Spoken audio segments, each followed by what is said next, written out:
You ever notice how "I don't need anyone" has become a badge of honor?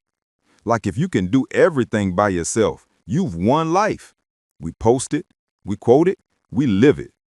But behind that independence, a lot of people are just tired, not healed, just guarded.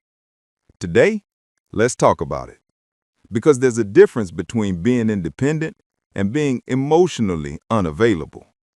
Welcome to the Balance Talks, where we have real conversations, no sides, just sense. Let's start with this. Hyperindependence doesn't just appear out of nowhere. It's not a personality trait. It's a response. A response to being let down.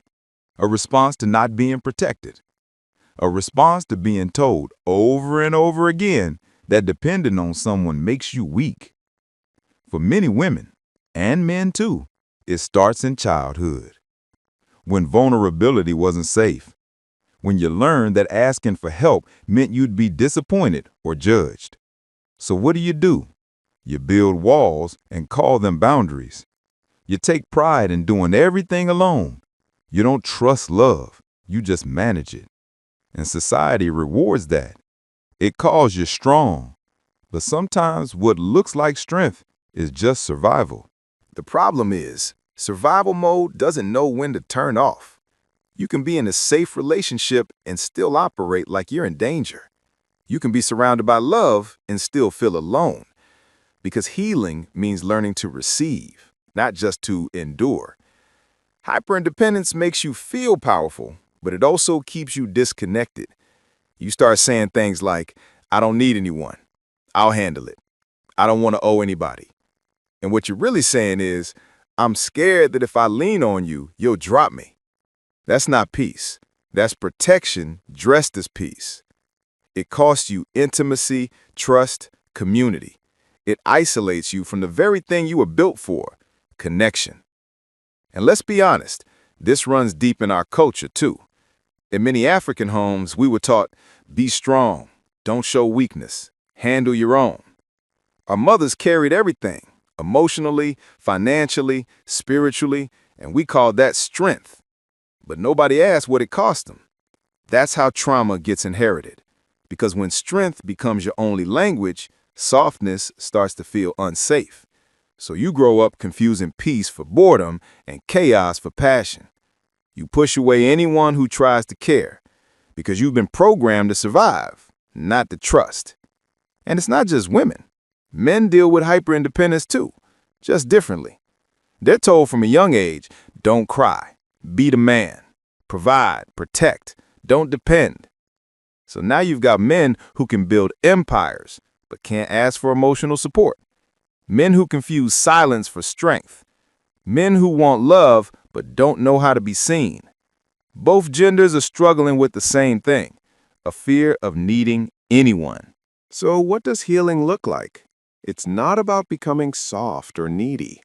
It's about balance. Healing means saying, I can handle life on my own, but I'm open to building it with others.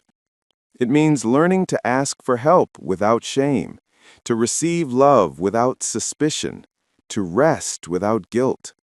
Healing looks like a woman saying, I can provide for myself, but I still desire partnership. And a man saying, I can lead and protect, but I also deserve to be cared for. That's balance. That's maturity. Because real independence includes interdependence. You can stand alone and still choose connection.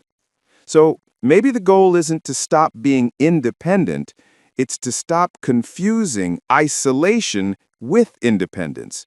Because being self-sufficient is powerful, but being emotionally closed off, that's painful. Let's redefine strength.